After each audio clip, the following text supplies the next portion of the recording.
Nel giugno scorso il Parco dell'Isola dell'Unione ha visto l'apertura di un'area per la ricreazione dei cani, chiesta da 1140 firme su impulso dell'attivista Laura Doria. È stato un buon risultato, nota ora la passionaria del verde pubblico, seppur da completare con l'installazione di una panchina, di una fontanella e del dog toilet. Ahimè, con rammarico devo constatare che ad oggi, a parte il dog toilet, non sono stati eseguiti i lavori di completamento, seppur di esiguo impiego di tempo e denaro.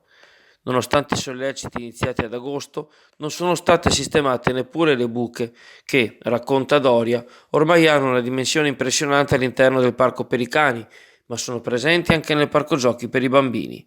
Nel frattempo è successo che un cane si è ferito tra le costole al fianco destro, con 3 punti di sutura, camminando vicino a rami bassi che potevano essere facilmente tagliati. Laura Doria riferisce che la risposta degli uffici è stata spiazzante, dal momento che il parco verrà sistemato non prima della metà di gennaio, quando inizierà il contratto dei lavoratori socialmente utili, che potranno intervenire assieme all'impresa deputata agli interventi di manutenzione. Mi chiedo, continua l'attivista, se sia proprio il caso di continuare a lasciare il parco in condizioni di pericolo, sia per i cani che per le persone che lo frequentano, per non spendere mezz'ora di tempo con una spesa esigua, al fine di sistemare il tutto al meglio.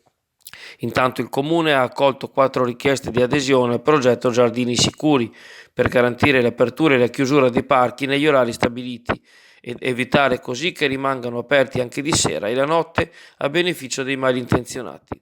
Le associazioni che si sono fatte avanti e dichiarate disponibili ad assecondare il progetto sono i 3 circoli Hauser di Chioggia, Sottomarina e Sant'Anna e l'associazione Vivere Anteas di Chioggia.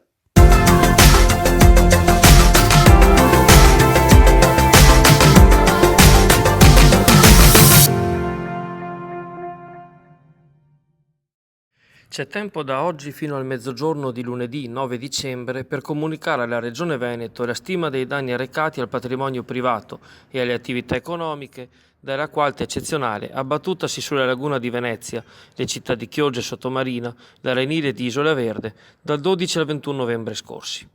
Sono arrivati da Venezia infatti solo la notte scorsa i moduli destinati ai cittadini e questa mattina al municipio di Chioggia il sindaco Alessandro Ferro ha informato delle modalità operative necessarie per chiedere il risarcimento dei danni in forza del decreto emanato dal presidente della Giunta regionale veneta lo scorso 13 novembre. Un decreto al numero 145 attraverso il quale è dichiarato lo stato di crisi per le eccezionali avversità atmosferiche. Gli appositi moduli sono scaricabili dal sito chioggia.org e da quello della Regione Veneto, altrimenti all'ufficio relazioni con il pubblico del comune di Chioggia. La Regione fornisce anche il link con tutte le specifiche indispensabili a concorrere ai finanziamenti, che comprendono fotografie, documenti, asseverazioni.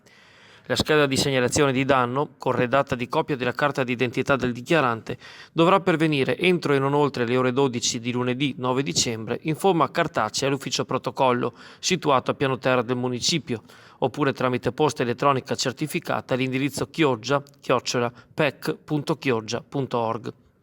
Il Comune precisa che si tratta di un censimento con scopo esclusivamente ricognitivo, il cui elenco sarà inviato alla Regione martedì 10, mentre la documentazione acquisita sarà inoltrata alla Regione del Veneto soltanto in caso di stanziamento dedicato. La presentazione delle segnalazioni di danno, pertanto, non costituisce riconoscimento automatico di eventuali contributi a carico della finanza pubblica per il ristoro dei danni subiti. Relativamente ai danni subiti dalle imprese agricole, i moduli vanno invece presentati allo sportello unico di Avepa territorialmente competente, ovvero in via Antonio Pacinotti 4A a Marghera. Allo scopo di agevolare gli utenti, l'ufficio protocollo del Comune sarà aperto al pubblico in orari straordinari, ovvero oggi pomeriggio, giovedì 5 dicembre, dalle ore 15.30 alle 17, domani e sabato con orario continuato dalle 8.15 alle 18, domenica mattina dalle 8.30 alle 12.30 e infine lunedì dalle ore 8.15 alle 12.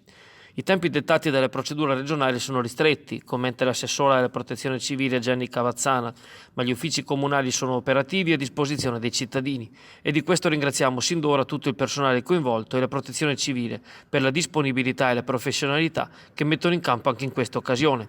Alle telecamere di Chioggia Azzurra il sindaco Ferro ribadisce che si tratta di una prima quantificazione sommaria degli importi e che i tempi stretti dipendono dalla regione e non sono stati decisi dal comune, che a sua volta censirà i beni pubblici danneggiati. Successivamente, dopo la prima scrematura da parte della regione, si renderanno necessari ulteriori moduli e scadenze per il denaro atto a ristorare i danni che verranno ufficialmente riconosciuti.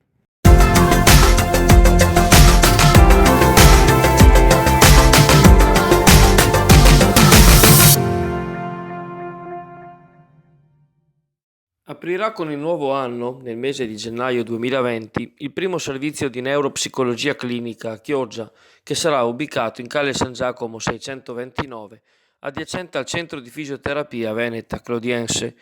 Artefice dell'iniziativa è la dottoressa Melinda Ravagnan, psicologa e neuropsicologa. Si tratta di una disciplina scientifica, racconta la dottoressa Chioggia Azzurra, che studia le basi nervose dei processi cognitivi, ossia la relazione tra la struttura del cervello e le sue funzioni e i deficit cognitivi causati da lesioni o deterioramenti del sistema nervoso centrale.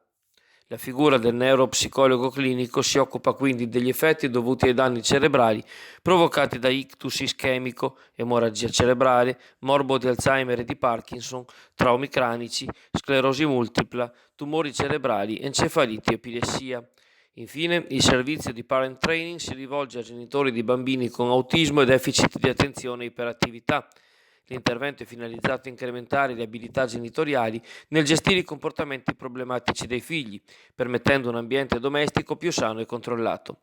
Per prenotare appuntamenti e ricevere maggiori informazioni è possibile contattare la dottoressa Melinda Ravagnan all'indirizzo mail ravagnan.melinda@gmail.com o al numero telefonico 379 144 0279.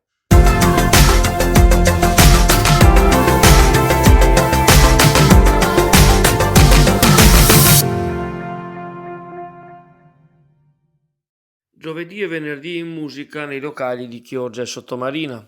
Si inizia questa sera all'Osteria Coppi in Calle Palazzo 373, dove dalle ore 21 si esibiranno i Sincopatici, ovvero Camilla Ferrari alla voce e Giacomo Maria Naccari alla chitarra, in un repertorio tra swing e pop italiano delle decadi passate.